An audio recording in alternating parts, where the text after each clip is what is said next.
Is it too early to be ranking quarterbacks ahead of the 2025 fantasy football season? Maybe, but that is not going to stop us here today on the Fantasy Life Show as we go through our top 12 consensus quarterbacks to get you ready to hopefully make some money ahead of fantasy football in 2025. Joining me, as always, the one, the only Fantasy Life Director of Analytics, Dwain "The Rock" McFarland. And Dwain, any quarterback conversation, I would guess, regardless of what website you're looking at, who you're talking to, is going to revolve around Josh Allen and Lamar Jackson at the top. And why not? Guys were top two last year. They've been honestly two of the very best fantasy quarterbacks we've seen, not just in recent history, but forever. And with that in mind, who do you prefer ahead of 2025?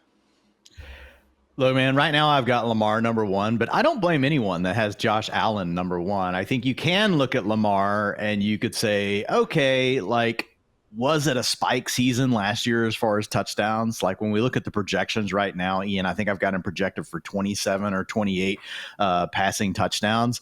But if you look at Lamar, like in seasons prior to that, he wasn't anywhere near that. Now, you can go back a few more years and you can find another huge Lamar spike season that was very similar to what we had last year. So I think if you're just saying, hey, which player is the one that's most likely to, score the fantasy points they have over the last 2 to 3 seasons, I would say it's probably Josh Allen. Like he has been more consistent, like on the touchdown passes and all those things. But man, the ceiling case is just so high for Lamar, and he's just one of these guys that we know he can run for 1,000 yards.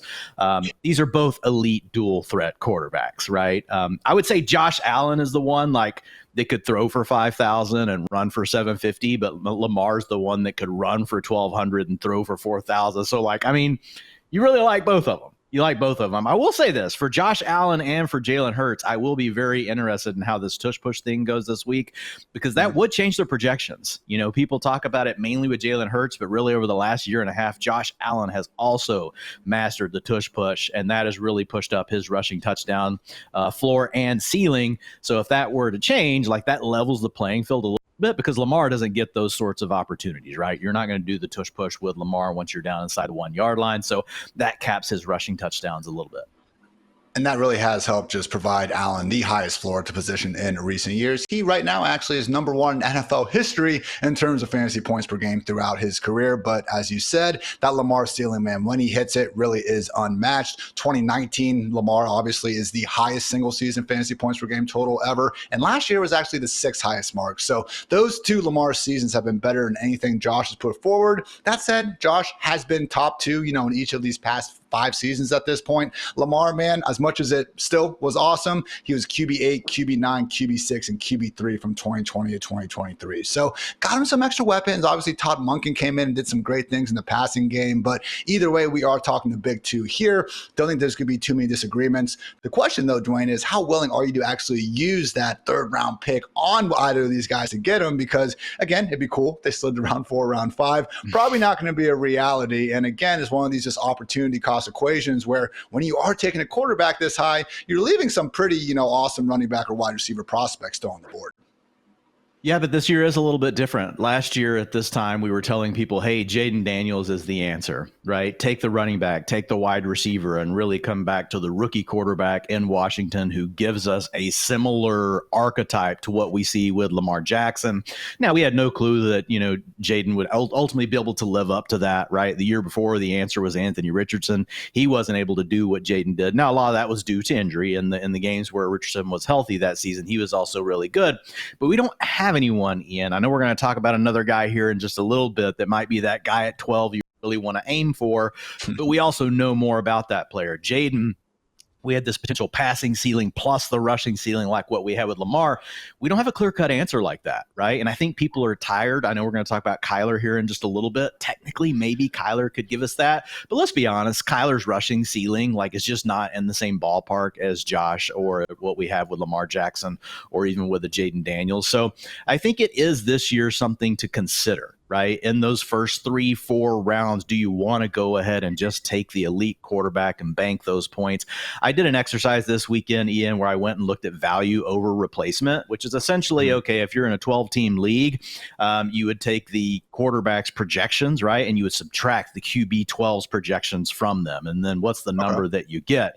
And two of the best value over replacements on the board based on where current average draft positions are in underdog drafts were actually the quarterbacks, Josh Allen, Lamar Jackson, and the other one is a guy that we'll talk about in a minute with Jalen Hurts. So those guys, they had really strong values. And part of the reason why is we don't have as many players sitting down there around 11 or 12 that we think have but a path to this dual threat upside. And so that is a little bit of an equation changer. So I do think I'm going to be more willing to take elite quarterbacks earlier this season. And obviously it does buy you the luxury of not needing to really add to the position down the road. You know, if you're doing best ball where you are just drafting and letting your lineup sit, okay, you are going to have to get a second quarterback at some point just to fill that buy. But redraft, you're taking Josh, you're taking Lamar, and you are done. It's like that quote from, the late 90s where they were talking, I think it was Dungy at that point for the Colts, and they're like, oh, hey, how come we never practice without Peyton Manning in there? And he's like, well, if 18 is not in there, we are effed, and we do not practice being F. So remember to keep that mindset again in fantasy land if you do happen to, again, feel a little bit frisky and take a quarterback there in round 3.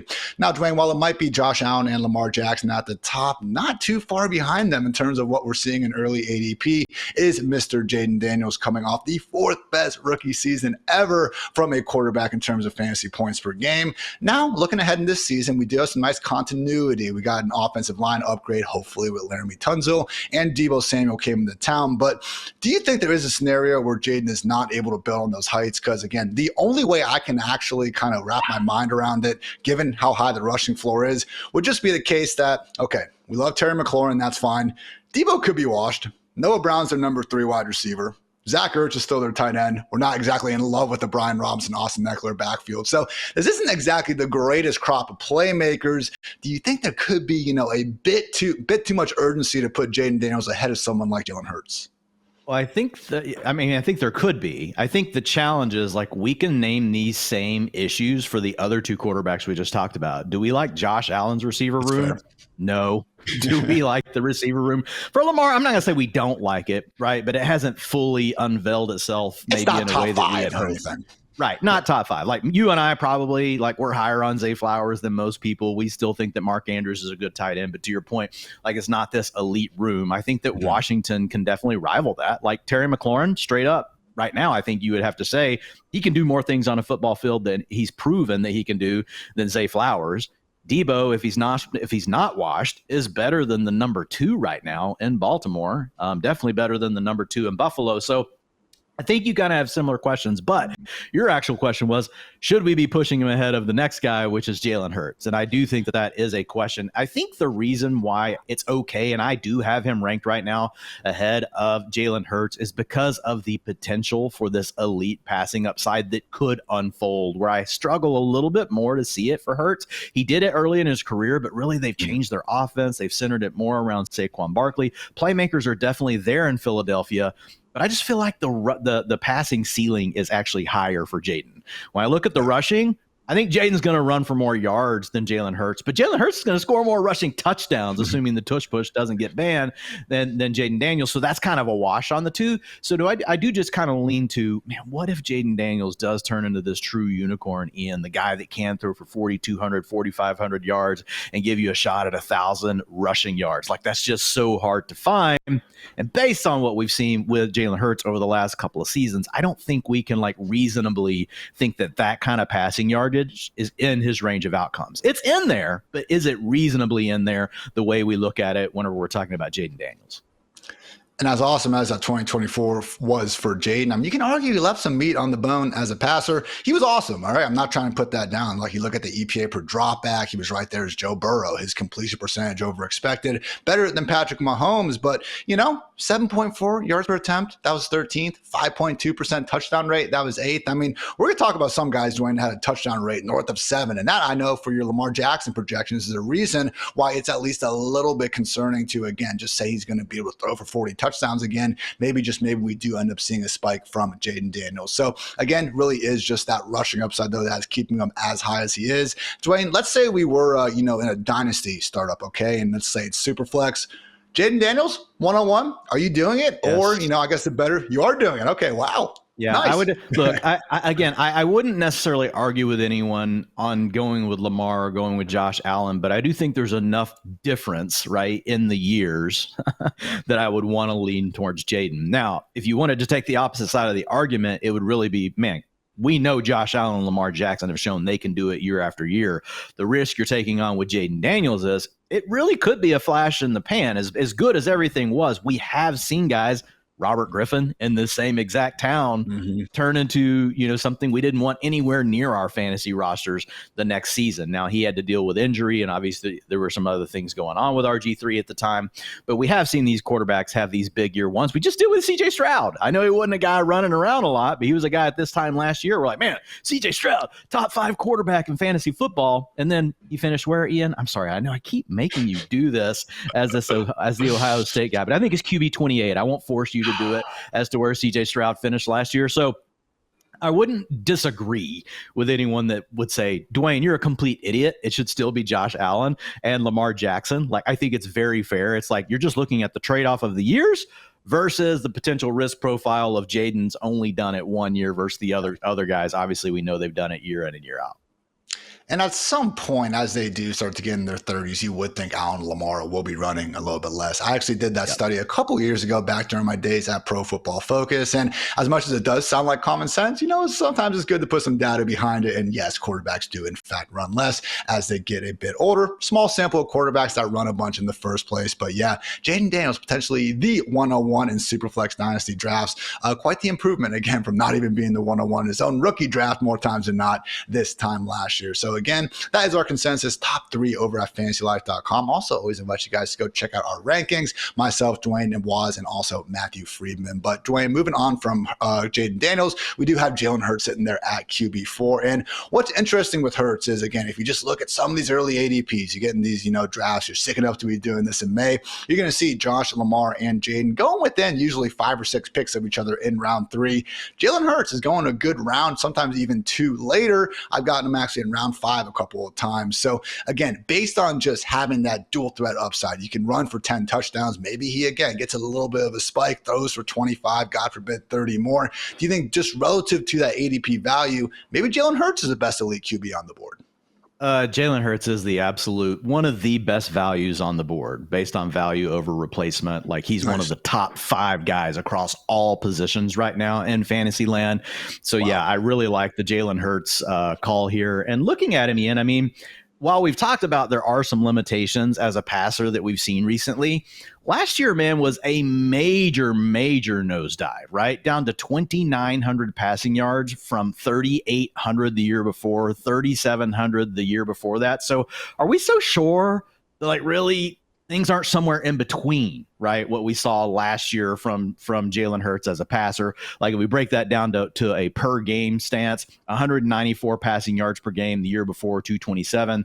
The year before that, 247. Now, obviously, he's been the QB 6, 2, and 3 in fantasy points per game. So you've been satisfied either way each year, but the truth probably lies somewhere in the middle. And in our projections this year, I've got Jayden projected for like 220 passing yards per game. So closer to what we saw from him in 2023. I know Saquon ran super hot, but there is also this range of outcomes where what if they are forced to pass the ball for some reason? Like, I mean, just weird things happen. We know that he does have the weapons to truly thrive, right? If that situation came up. I mean, these other teams we just talked about, like, he's got the best weapons of all of them. Devonta Smith, A.J. Brown, Dallas Goedert, plus Saquon Barkley. Like, none of these other teams that we've talked about can even match that. In fact, like, those guys, like Devonta Smith would be the number 1 on any of the other teams that we've already talked about. He'd be the number 1 on Washington. He'd be the number 1 on Buffalo. He would also be the number 1 for Lamar Jackson. So I think Jalen Hurts, in a loaded offense that we really like.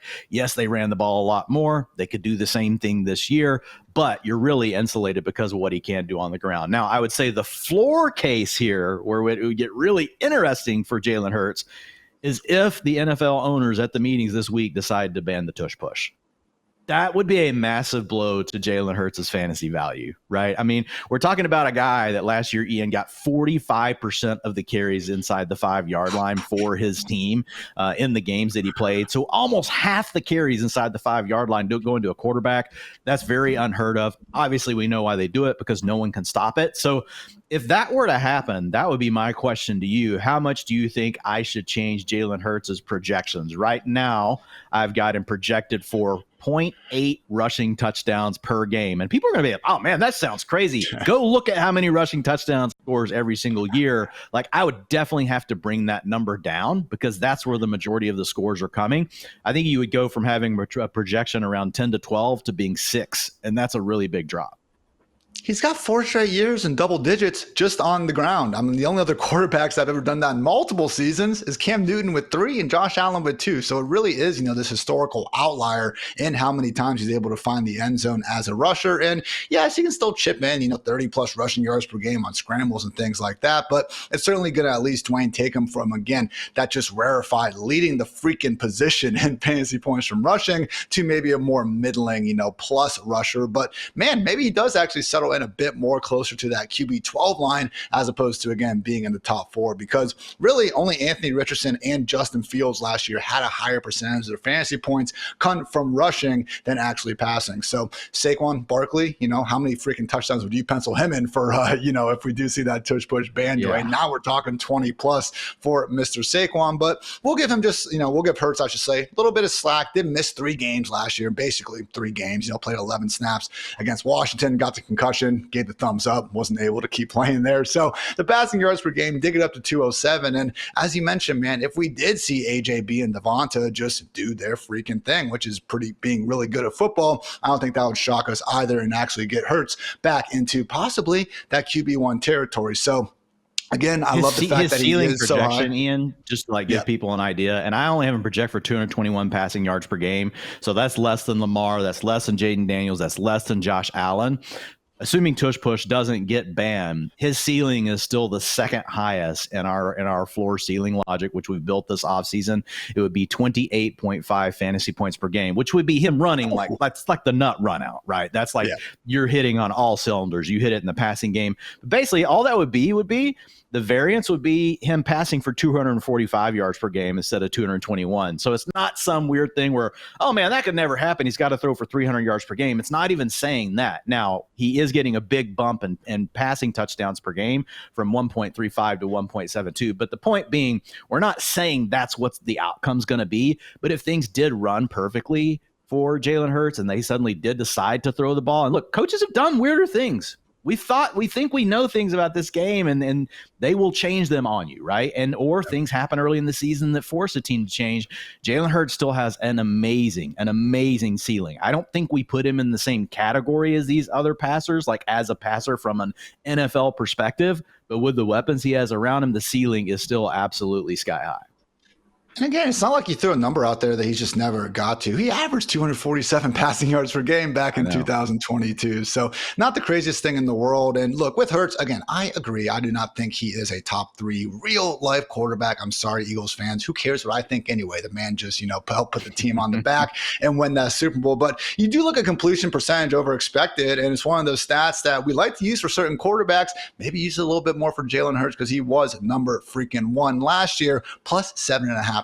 So I do think sometimes that's skewed by quarterbacks with the higher ADOT. Sideline throws kind of seem to be this weird thing where they get a little bit more weight than over the middle of the field. But either way, again, sometimes these really advanced efficiency stats, they paint a really good picture for Jalen Hurts. So let's not forget about them in that discussion as well. So Dwain, again, talking about the big 4 who really I do think are in a tier of themselves. I know we have Josh, Lamar, and Jayden going a little bit ahead of Hurts, but I would expect, and far more, again, just ranking formats than not, you're going to see those same 4 guys. Next up, though, is pretty much the consensus number 5, and that is Mr. Joe Burrow, coming off a season in which he led the league in both passing yards and passing touchdowns. He's got Chase happy. He's got Higgins happy. The defense, once again, doesn't look to be much, so we should have all sorts of shootouts going on in Cincinnati. So Burrow's the man, have him QB5. That's all great.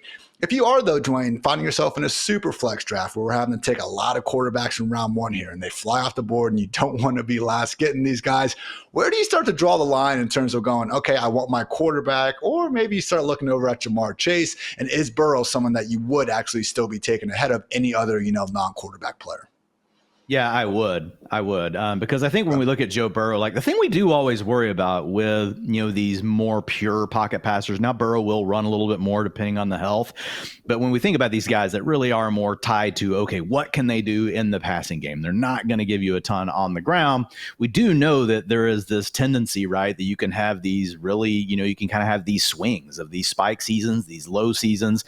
Jared Goff can be an example of that. Like we've seen that from a lot of different players. But with Burrow, and part of the way we handle the projections, one of the things I do is I do regress it to the player's career as well as to the player's last 3 seasons, and then to the NFL. So the average starter for an NFL. And even once you handle all that regression, like Joe Burrow is still really good because guess what? Joe Burrow's been good for multiple years. So when you regress Joe Burrow to Joe Burrow, it's just a good thing.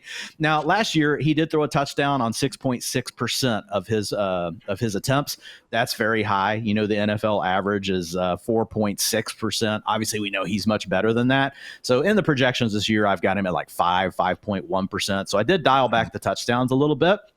But like as far as the yards, I'm not really worried about it. I think Burrow really, Ian, interested in your thoughts. I think Burrow's in a tier of his own here, right? Like I would love to put Patrick Mahomes in this tier with him, but I think there's a little bit of shakiness right there with Mahomes. We don't know for sure what the offense is going to look like. They just haven't seemed to figure out like how to handle the way defenses are playing them. Whereas with Joe Burrow, man, defenses have known that the offense completely runs through him, right? And he's the one pure quarterback. He's the one pure passing quarterback that's actually just been able to keep on going despite the way that the league has evolved. Now, part of that's T. Higgins and Jamar Chase and the weapons that he has, but the bottom line is like he's the one dude that says, fine, leave a safety super deep. Fine, roll to your 2-shell coverage. I don't care. I'm still going to throw for 280 yards a game.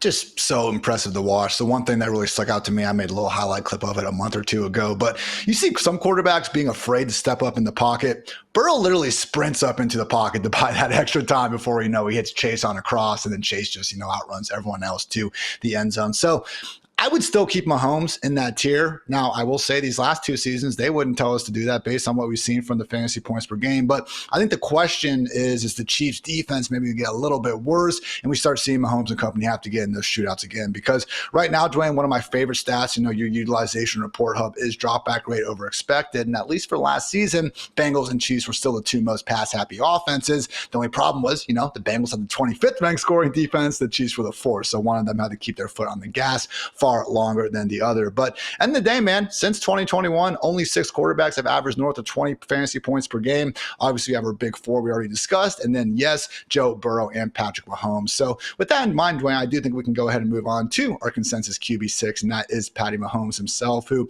again, we've seen just the highest of highs. Okay, 2018, he was the overall fantasy QB1. Same thing happened in 2022. Even after we lost Tyreek Hill, they were absolutely scoring at will during that season with Juju Smith-Schuster as their arguable wide receiver 1.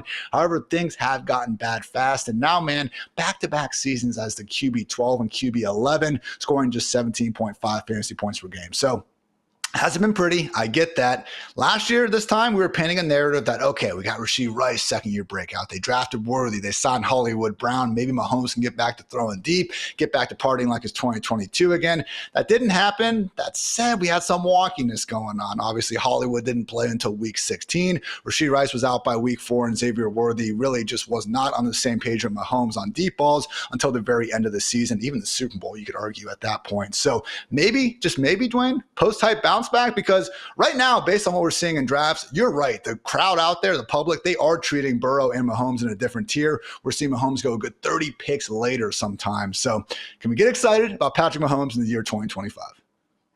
Yeah, I'm just not as confident as I am in Burrow. I think Burrow belongs in his own tier. I do see where you're coming from. I think that the challenge for us with Patrick Mahomes is all those questions that played out last year are potentially still there this year, right? Now, we're pretty bullish right now on Rashee Rice. I think you and I are both above consensus on where we've got him ranked. We feel pretty good about where he is from an injury standpoint. Think he'll be ready for week 1. But we still have a long way to go to get there, right? And what does being ready for week one mean? Is that Rashee Rice out there on 50% of the routes, not as normal, 75, 80% that we had gotten used to over the last year of football? I think it really comes down to, is Rashee Rice going to be as dynamic? Or is that something that doesn't happen until midseason? And then we have Hollywood Brown, who's really not done anything in the last couple of seasons. So he's still a question mark. And then with Xavier Worthy, we have the version of Xavier Worthy that finished the season so strong, right? But a lot of that was design touch stuff that could now go back to Rashee Rice. So there's a question there. And then Travis Kelce. We waited and we thought, oh, man, he'll just turn it on in the playoffs and we'll see the old Kelce, because that's normally what happens. We didn't see the old Kelce in the NFL playoffs. We saw the Kelce that we saw from the regular season. So I feel like every one of the pass catchers right now has a question around them. If I were to...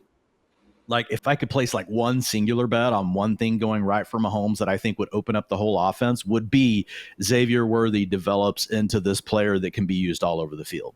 If that were to happen and they were able to truly unleash his speed, still move him around and do all those different things, and then marry that up with what Rashee Rice does underneath, then even if Travis Kelce is not what he once was, maybe he's just more of a chain mover. Okay, Hollywood Brown is really just more of my primary read's covered, but I got this backside dig to a guy like Hollywood Brown, still can occasionally get over the top of a defense. Then I think you'd probably be fine. But I really do think right now, it comes back to Xavier Worthy. Can Xavier Worthy turn into to what they hoped when they spent that first round pick on him? Because you've seen the quotes from Mahomes. That's what he's hoping for. And really, I know we go back to when they lost Tyreek Hill, and I know that first year everything worked out, and everybody's like, see, man, it's just about the quarterback. And then now 2 years later, we're like, man, not having a guy like Tyreek Hill really has hurt this offense. 18.8, 18.3 fantasy points per game over the last 2 years. Still not bad. That's still not bad. You can live with that, but just not getting the ceiling games that we were used to from Mahomes back in the day, when we were getting those seasons where you're throwing for 5,200 freaking yards, man. That's just insane. 5,200 yards and 41 touchdowns in 2022. So for Mahomes, I do keep him a tier below Burrow, but I feel like if Xavier Worthy could make that big step, I think that could be what could change the equation. Then they become two players that probably should be in the same tier. It is nice that if we want to make this bounce back bet, we can now do it in round 7, round 8 instead of round 4 or 5. Okay, so that is the advantage to going back to both Mahomes this year. And again, he and Worthy did start to get more on the same page at the end. But Dwain, I was shocked. I looked this up this morning. Worthy didn't have 75 receiving yards in a game last year until week 17, man. He only caught 3 of 12 deep balls, thrown 30-plus yards downfield, and 2 of those happened in the Super Bowl. So again, just really wasn't on the same page. The sideline was his worst enemy, and you already hear Mahomes again talking about the need or his desire to get back to throwing those deep balls. Almost treats it like a long lost girlfriend. He just wishes they could rekindle one day. So hey, again, Mahomes, someone who we still have ranked QB6, QB7, even if you want to be a hater, so not dropping them too far down by any means, but just kind of comes down to, Dwain, okay, if you wanted to try to find a replacement for Lamar or Josh Allen later in the draft, you're not going to do that, but we saw it with Baker Mayfield last year. We've seen it, man. When you have a quarterback like Mahomes, who, don't look now, first time ever averaging under 20 rushing yards per game, there's going to be a quarterback, probably in that QB 16, the QB 24 range, who's likely going to put up similar numbers to Mahomes. You're really putting a lot behind these pocket passers. And unless you, again, have proven year over year to be this exception to the rule like Joe Burrow, reaching out to someone like Mahomes, man, probably not going to be for me in more drafts than not. Yeah, I'm with you. I get torn on it because the first part of how you started, your reply to me was really good, which is at least you don't have to spend a 4th round pick on him. He is going in round 7. So technically, there could be some value there on Mahomes, because if he did regain his, let's call it Joe Burrow form, right, you would essentially be getting Joe Burrow at a 3 or 4 round discount. And that could be very valuable, because he would be one of only a couple pocket passers that we would look at that would say, okay, if everything ran pure, they could actually challenge the dual threat elite guys, right? It's a harder path to get there, much tougher needle to thread. We'll talk about that with some of these other pocket passers later. But Mahomes, whenever I plugged him into our, ceiling calculations right now, Ian, I got him projected for 248 yards. That would give him a ceiling of 273. I've got him with 1.8 passing touchdowns per game, a ceiling of 2.14. But anyway, when you put all that together, that's 23.5 fantasy points per game in a ceiling year for Mahomes. So that's still in a really good range. Like if you were to hit, and again, that's him having a really great season. He's at 18.9 in our median projections. Mm-hmm. So I do like the fact that Mahomes is one of these guys that when you look at his ceiling outcome, it gets to that 22 plus range, which is really what I'm looking for. And he is one of the guys that can do it. But I also agree with your last part. Like if Mahomes is just mostly reliant, on his ability as a passer at this point, there could be another guy you could get even multiple rounds after him that ends up doing it for you. Now, you're not going to feel as confident about it, but like a guy like Trevor Lawrence, right? He could fall into that bucket because he does run around a little bit. We get Travis Hunter added. So I agree with you, but I think you could play this either way. I think you could play devil's advocate on either side. It could be like, Mahomes really in the 7th round? What are you kidding? Like, let's take this. And on the other side, you could be like, yeah, but I think I could wait a little bit and get Brock Purdy, 3 or 4 rounds later than that and maybe have a similar range of outcomes. Terrifying, idea to completely fade Mahomes in drafts this year. I am not recommending that. But again, it is that kind of T-law, your Tua, your Dak Prescott tier guys who, I wouldn't be surprised at all if one of them could spike. Having those options available, in a league that I do think is starting to finally, develop some real quarterbacks behind the stars. So kind of allows you to have that first or last draft strategy where if you don't get the elite dual threat guys at the top, there will be plenty of options for you at the bottom. Don't feel like when you're in round 7 or 8, I know some people look at their lineup, oh my God, I don't have a quarterback yet. I need to fill this out. Maybe you don't, because again, the depth at the position does seem to be unusually high ahead of 2025. But we got last year's, again, breakout late round quarterback Baker Mayfield to talk about. All that and much more ahead, guys. First, though, a quick word from our friends over at Bud Light. Check out the new whip. Tight. Fully custom. How many Bud Lights can you fit in that puppy? As many Bud Lights as it takes. That's a lot of Bud Lights. You have to give me one of those. Breaking down our top 12 quarterbacks over at fantasylife.com ahead of the 2025 season. Josh Allen, Lamar Jackson, Jayden Daniels, Jalen Hurts, also Joe Burrow and Patrick Mahomes filling out our top 6. Takes us to the back half of those QB1s, and Dwain kicking things off with Baker Mayfield, fresh off a career year, and don't look now, leads the entire NFL in passing touchdowns over the past 2 seasons with a very nice 69. Now also leads the NFL in interceptions, but guess what? Fantasy sites still generally only give you -1 for interceptions these days. And we have other guys like Josh Allen and Mahomes himself who also are near the top of that leaderboard. So not going to overly penalize Baker, but you talk about a guy who really ran hot this offseason, getting another first-round wide receiver in Emeka Egbuka, got Chris Godwin back when everyone thought he might take more money elsewhere. I mean, it's been going great for Baker, Dwayne. I think we would struggle to kind of paint this horrible scenario for him other than maybe the collapse for Liam Cohen. But I think the big thing on our mind is just, could that pass touchdown rate regress? Because, man, 7.2%. Usually don't see guys, again, keep that going for multiple years in a row. Yeah, I mean, he's probably going to regress in everything. Like his touchdowns per attempt is the big one, 7.2%. Like you mentioned, that's well above his career average of 5%. His previous career high was 5.6%. I just said earlier, the average starting NFL quarterback is 4.6%. So I've got Baker projected for 5% because of what you just said. We added Emeka Egbuka. You're getting Chris Godwin back. You still got Mike Evans. Cade Ottenfine is an underneath guy. You got some backs that you actually like to get the ball to out of the backfield as well. So the weapons are definitely there, for Baker, but he's a very volatile profile. And the thing I start to worry about is he is one of these players where as you start to look down the board, you can start to find other players that you're like, I think I can find a really similar range of outcomes, and Baker's probably not going to spike the way he did last year. Also, passing yards per attempt, Ian, 7.9.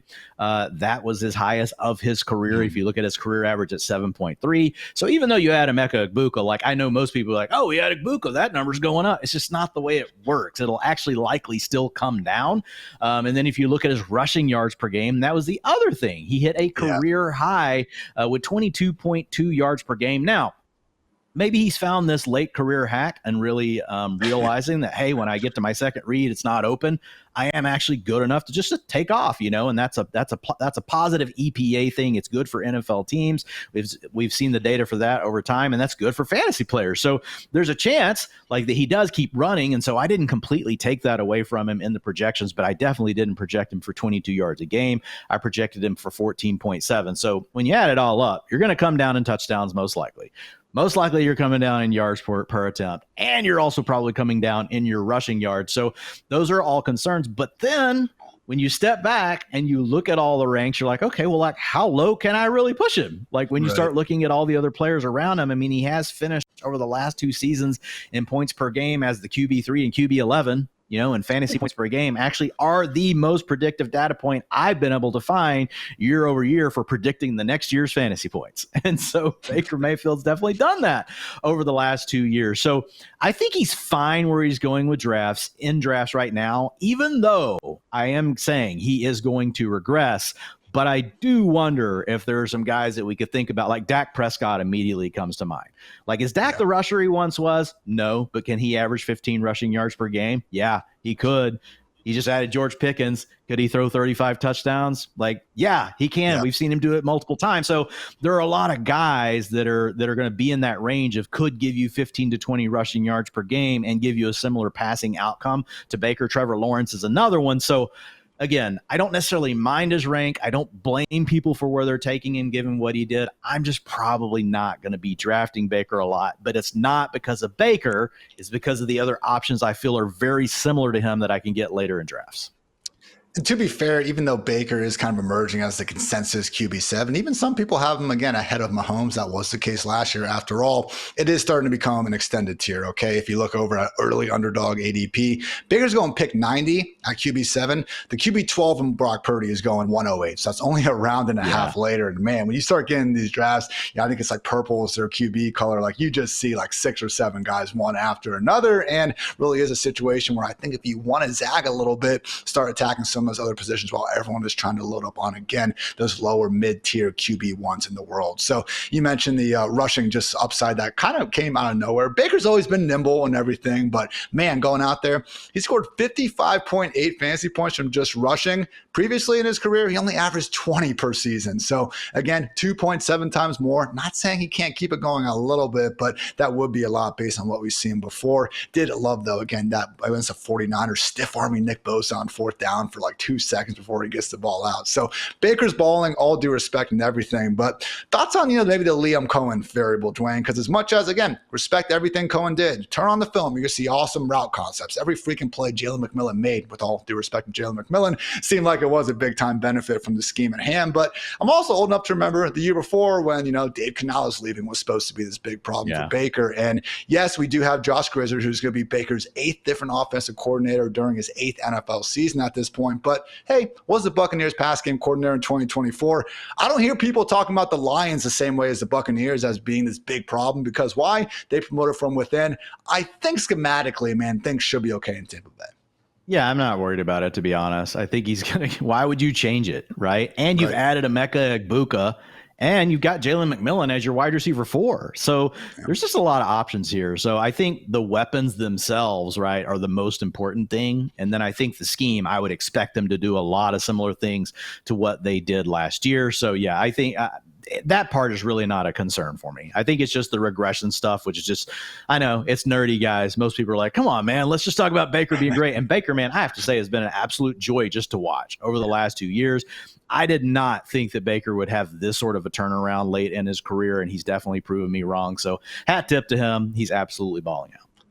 As someone who was ridiculously high on Baker in 2019 and got that thrown in my face quite a bit, I would just say, guys, never wrong, only early. So keep that in mind whenever you're on the wrong side of some of these arguments out there in the fantasy streets. But moving on from Baker, let's talk about someone who had a bit more of a disappointing 2024, and that is Cardinals QB1 Kyler Murray, coming off that QB12 finish, which again isn't that bad relative to all the quarterbacks. But when he drafted the man as a top 6, top 8 quarterback, yes, as they say, comparison can be the thief of joy. So the thing with Kyler, Dwayne, is we just keep on chasing the early career numbers, okay? 2020, he averaged 23.7 fantasy points per game. That was good for QB4 status, and he followed up with another QB4 finish with 21.5 points in 2021. However, has been QB7, QB9, and QB12 in 3 years since. So we were talking about Marvin Harrison Jr., a week or two ago, and just kind of saying like, okay, well, we want more production to come. We want a better season in 2025 to be there, but it's hard hard to kind of get that through our heads because nothing has really changed in this Cardinals offense. Drew Petzing is back. We have the same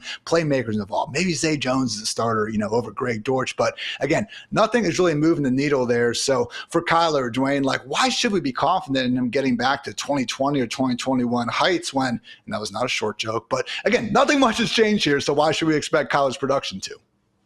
Yeah, I don't think we can expect it, and drafters obviously aren't either. I think actually, people are just getting Kyler fatigue. I will say, though, he still is the archetype that if he ran into a spike season, Ian, and he had a spike in the passing yardage and a spike in the rushing yardage in the same year, and that's why the dual threat thing's important, right? Obviously, the rushing is really it raises the floor for these quarterbacks. But whenever you think about ceilings, it's if they were to spike in both categories in the same year, it just gives Kyler a path to something that Jared Goff could never do. Even though we're Jared Goff, we probably feel better about what Jared Goff's just going to do at a baseline than what we do with Kyler. But at the same time, if Kyler does run into this year where just variance comes into play and we see what we saw, in 2020 was his spike rushing yards per game at 51. Every other year he's been in the 30s. Last year he was at 33.7. And then you talk about his spike year as a passer. That was in 2021 with 271 passing yards per game. And I think time's really shown us Kyler's more of a 225 passing yard per game. I think I don't want to say he's been exposed at the NFL level, but it's been shown that he's really just an average passer. Now, I do think the path forward for Kyler Murray to suddenly unlocking this new level as a passer would be Marvin Harrison Jr. taking that next step forward. If Marv can suddenly turn into a guy that can win at all levels of the field, which we did not see last year. Basically last year when you put him out at X and just asked him to go be this dominant wide receiver that did everything, he wasn't able to. There were certain things that Marv was doing really well. Unfortunately, those also were not things that Baker Mayfield was doing well, like the in-breaking routes, the deep crossers. I mean, you and I remember us talking about the film, sending each other screenshots during the season. It's just Marv wide open, and we're here, and you can see Kyler. It looks like he's looking right at him. He can't see him because the offensive lineman, and that was not meant to be a short joke. That's just a fact. Kyler Murray could not see what was going on with Marvin Harrison, and so it's just it's kind of a mismatch, right, of the things that Marvin Harrison does really well. If he can't be that true X, if he could really turn into that true X, there are other elements of his game that Kyler can actually unlock, that Kyler has shown. Kyler had some good times with DeAndre Hopkins, who could really do everything. He even had some really good times with Hollywood Brown when he was healthy. Yeah. So I don't want to say Kyler can't support a top wide receiver, but what we saw last year from Marv and the things that he did really well, they weren't good matches. But that would be the thing. If him and Marvin Harrison Jr. were able to get on the same page, hey, Drew Petzing, the other thing is, why not try to cater more to the stuff that Marv does well?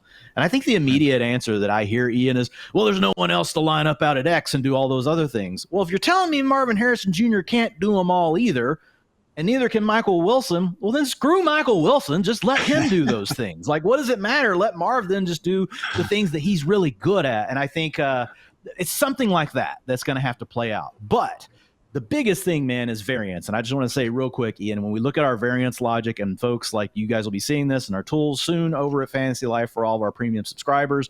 If you look at it, because of what he can do as a rusher and the potential as a passer, he still ranks 6 when I rank by ceiling fantasy points. There's Josh Allen, Jalen Hurts, Lamar Jackson, Jayden Daniels, Joe Burrow actually ahead of him just by a little bit here.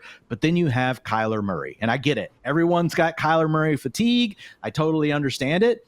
But you just have to remember, he does have the skill set that he could run into a spike passing and rushing season, which we can't say about a lot of the names below him.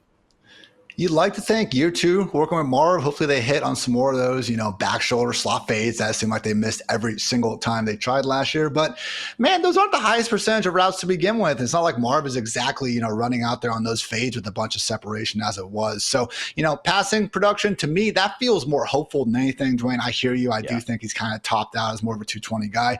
The rushing would be how we can say, okay, What if Kyler does run for 800 yards? I think he's good enough. Some of those chunk touchdowns he had last year, dude's throwing the one up at the 40-yard line like a prime Deion Sanders out there, So he really is special with the ball in his hands. He seems to realize that. I mean, we had that quote from April basically saying, literally, Kyler's words, I don't want to get too scheme-based, but I do feel like I have to run more next year, and I'm open to running more next year. So we do kind of hear this thing every offseason. But Dwain, I mean, last year, it was a career low 4.6 rush attempts per game for Kyler. I mean, 2020 hit 8.3, and he was still above 6 those next 2 years. So I don't know. As much as Kyler did come back in 2023, it was like week 9 against the Falcons, and he was already running around really well, hitting top speeds and stuff. But it would make sense that an extra full year removed from that knee injury, maybe he is a bit more, lenient to be running the football. So out of this, again, kind of lower, kind of mid-tier group of QB1s, is Kyler the one that you think you'll be focusing on more just because he is the one in the group that has the sky-high rushing upside? Like I'm not going out of my way to get Kyler. I think, when I talked about Kyler fatigue, maybe I'm just talking about myself.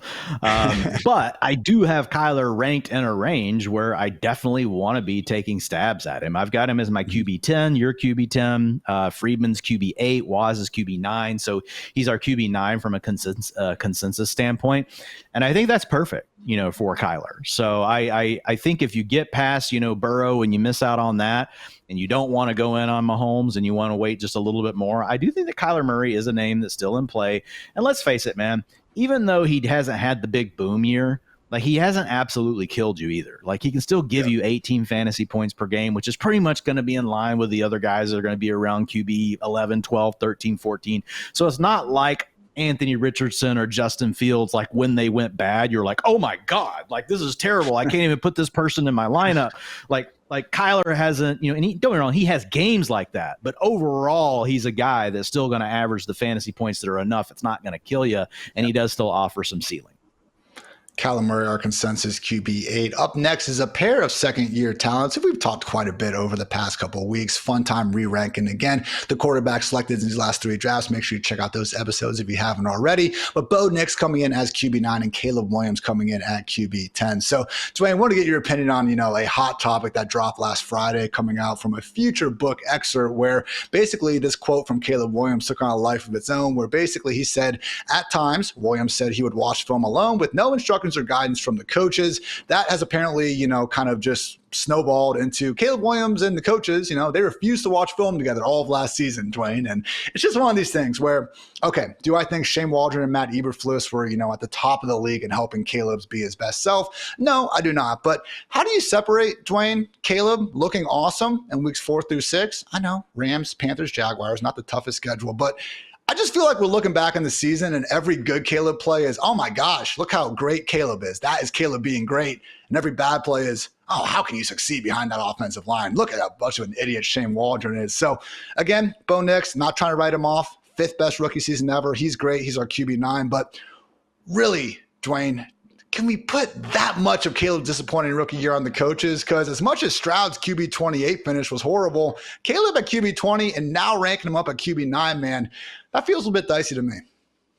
Yeah, and so here's my thought process on Caleb. I'm really not blaming anyone. I think it was, to your point, a little bit of everything. I'm not giving Caleb a pass for what he did, but the bottom line is like the flashes that he did show. And regardless of who we're giving those credit to either, but it comes down to Caleb, right? I mean, Caleb can do things that we see Josh Allen do. Caleb can do things that only that Patrick Mahomes can do. Now, he also does stuff that's absolutely freaking maddening, like it being first down and seeing a 5-yard crosser that's wide open and just keeps patting the ball hanging on. And then all of a sudden he tries to make this crazy play and scramble out of the pocket and he's running for his life, right? Ends up throwing a pick and things like that. He does things that sets his offense completely behind. So if those things can't be coached out of him by Ben Johnson, and Ben Johnson's already said he doesn't want to completely coach those things out of him because he wants that upside in his offense, right, that can really make it hum.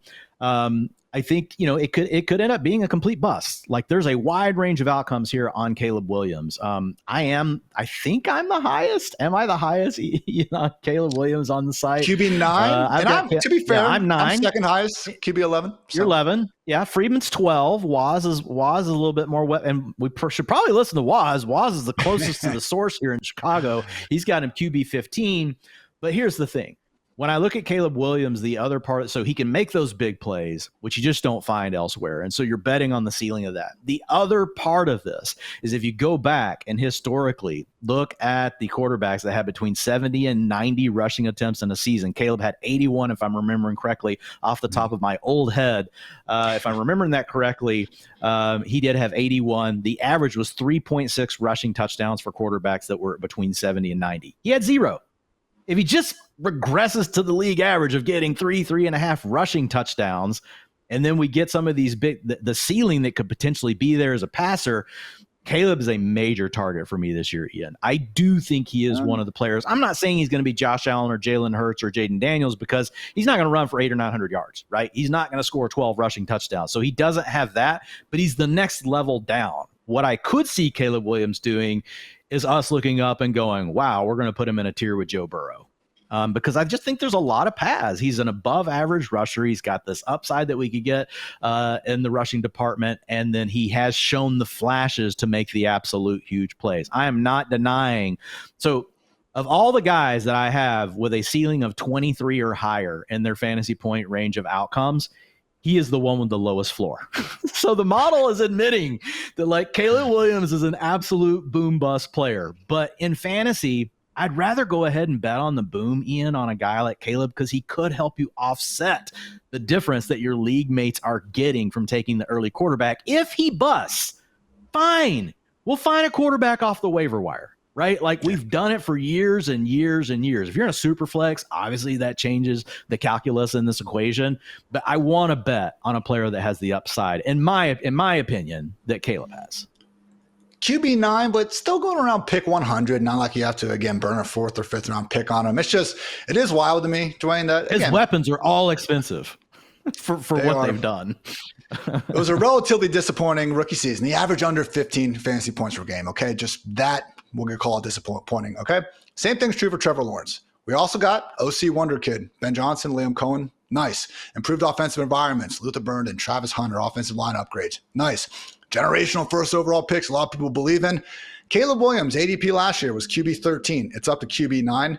Trevor Lawrence, QB 16 last year, QB 19 right now. So again, it is wild to me, Dwayne. I just feel like we're favoring these factors a little bit more with Caleb than someone like T-Law. But I know you like T-Law this year as well. And one thing I have learned in fantasy is just because, again, you find this discount version of a player, which I do think we have in Lawrence versus Caleb, doesn't mean Caleb can't ball out too.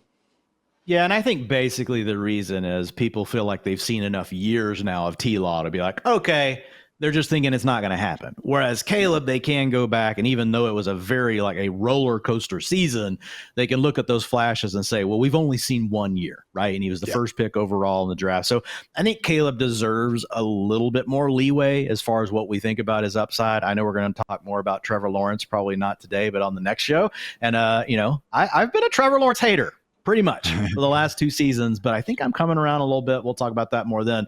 But yeah, Caleb Williams inside my top 10. And like you said, you are behind me at QB 11. Closing our consensus top 12, we do have Brock Purdy and then Jared Goff in there. But hey, can I ask you one quick thing real quick, Ian? You sure can. Bo Nix. Yeah. Bo Nix. Tell me what you feel, because Bo Nix is one of these guys that, like, we know he's got the rushing, ability, right? He did it more early in the season, not as much later in the year. But there are a lot of people that are concerned that he was schemed up. All this underneath stuff, lots of screenplays. Can Bo Nix actually really, be this player that can ascend, right, and be this guy that can truly make these big time throws and all these other things? Or do we just like him because basically he's got this dual threat ability? Where do you land on that one? Because I'm kind of torn. I also remember late in the season, man, absolute dimes down the seam to Marvin Mims, deep crossing plays, shots down the sideline. I mean, I'm talking in crunch time games where they absolutely had to have these plays. Bo Nix was coming up with them. But is that just too anecdotal? Am I just remembering the good plays? And really, he was just this majorly schemed up guy. I think, again, truth probably lies somewhere more in the middle, but I don't see any reason to overly believe that some of those schematic advantages are going to disappear. We've seen Sean Payton do this at a high level for literally decades at this point. Did get some extra guys in there, Evan Ingram, RJ Harvey, Pat Bryant. I understand those aren't the biggest and sexiest upgrades we could have hoped for at the beginning, but everything you just said about, the rushing upside, Bo Nix is right there. I think he only had like a difference of 10 rush attempts with Caleb. He just happened to get those touchdowns. So with Bo, I do say, out of these guys, would we be that shocked if Bo falls back to earth a little bit, has more of a QB 20 sort of finish a la Caleb last year? It's possible, but man, we've already seen the ceiling, and I don't think he's getting enough credit for just putting forward, like just based on the consensus, Dwayne. I think most people, if you asked who scored more fantasy points as a rookie, CJ Stroud or Bo Nix, I feel like more people will go with Stroud, but lo and behold, it was Mr. Bo Nix. So again, I don't find myself going out of my way for the guy. Maybe that's more of a thing where it's like, unless you draft Cortland Sutton, there's really not like this overwhelming desire to go after the guy and get the stacks going. But, long way of saying not overly high on Bo Nix, but you know what? PFF's second ranked offensive line is all back and Peyton's there. So why should it change? I don't think he can fall as far as CJ Stroud just because of what he does on the ground. Like that alone, is, going to guarantee him like 25 to 40 fantasy points just on its own. So the other thing I look at with Nix is, what if Sean Payton has found his next Drew Brees that actually can run? Yeah. Then what are we looking at? And everybody always talked about Drew Brees having this pop gun arm, even in his heyday, but it was all about anticipation in that offense. And he would still make that seam throw to Jimmy Graham, so yeah, I get a little bit torn on it. I hear some of the, there's very sharp minds, right, around quarterbacks out there right now that are basically saying like they're out on Bo Nix at ADP. So I do like to kind of listen to what they have to say as well. Not just what we have to say, but man, for fantasy, like you said, you got the scheme. You've also got the rushing floor, and there is this range of outcomes where Bo Nix is actually just good, guys. And what if he can be like Drew Brees and also run around, man? That would make him a lethal fantasy option. Again, still someone that is firmly in a tier with other players. As our top 12 closes out, we do have Brock Purdy, Caleb Williams, and Jared Goff on that line. You actually have Dak Prescott as someone who's up there. I think Wallace has Jordan Love a little bit higher than us. So we can all kind of talk ourselves in these other quarterbacks. But the one that gets really interesting to me that I want to close on is Justin Fields. I mean, could he be, Dwayne, the late round quarterback of 2025? Because again, if he's just able to play 17 games, which train wreck, cannot throw a forward pass, I guess 35-year-old Tyrod Taylor could come in, but it's not like there's, a Jackson Dart waiting in the wings who, if things do go poorly, we should expect him to come in. So assuming 17 games, I went to your projections, Dwayne, and he has over 130 projected carries right now. And just historically, man, those type of quarterbacks, they don't bust in fantasy land. Yeah, I mean, his ceiling projection is 23.7 fantasy points per game, so if you look at him, I've got him right now as my QB 11. That ceiling comes in as the QB 8. Now, his median projection is a little bit lower than that. But again, it's very hard to fail as a quarterback that's going to rush for 100, 120 times. Like, it's just so hard to not be a top 12 guy. So I think the big thing here, the insulation, is what you talked about. They did give him a little bit of money for 2 years. There's not like this young player waiting in the wings to take over. I feel like he's pretty insulated outside of injury of probably just remaining the starter. Like, he would absolutely have to just be completely terrible for them to want to pull him. Now, the question is, what is the upside in the passing game? And so just so folks know, I've only got him projected for 190 yards per game. Now, that's a little bit higher than his career average. But again, I use regression, so he gets regressed towards the league average a little bit here. But he's got a floor of 169 passing yards per game. But in his ceiling projections, Ian, I only have him at 213 passing yards per game. Right. And his ceiling still comes out at 23.7 fantasy points per game. So that tells you, obviously, a big part of this is coming from his ceiling as a rusher, 56.8 yards per game. Like, we would be getting like that would be an amazing rushing season. Like, and he's honestly like been close to that before in his career. Yeah. But where it would really take off is if he suddenly like hit a big ceiling in rushing touchdowns. Right. And if he scored 8 or 10 rushing touchdowns, That I think is the easiest way to unlock like a top 6 finish for Justin Fields. As long as he's out there, he's starting. I think he's a lock, man, to finish as a top 10 fantasy quarterback. I think you could have some maddening weeks, kind of like what we got from Anthony Richardson at times, even though he was out there last year. But I do think we're talking about different levels of issues as far as accuracy goes. Like Justin Fields has actually shown that he can have hot streaks and be pretty good. And with Justin, actually last year was a record for his career for completion percentage. So Fields did make strides in that category. So yeah, I think Justin Fields is the name. We don't have a Jayden Daniels this year. So we don't have a guy that we can say, man, I could see a path to where he throws for 4,000 and runs for 800. But I do see a path where Fields throws for 3,200. Maybe you get a little lucky in the passing touchdowns, throw 23, 24. And what if he ran for 800 yards and 7 or 8 touchdowns? You would be elated with getting Justin Fields where you're getting him in drafts. I just hate that he has to go from Chicago to Pittsburgh outside of Big Ben, who had an incredible career. Let's face it, they actually haven't had a great track record since Big Ben was making life good for these quarterbacks.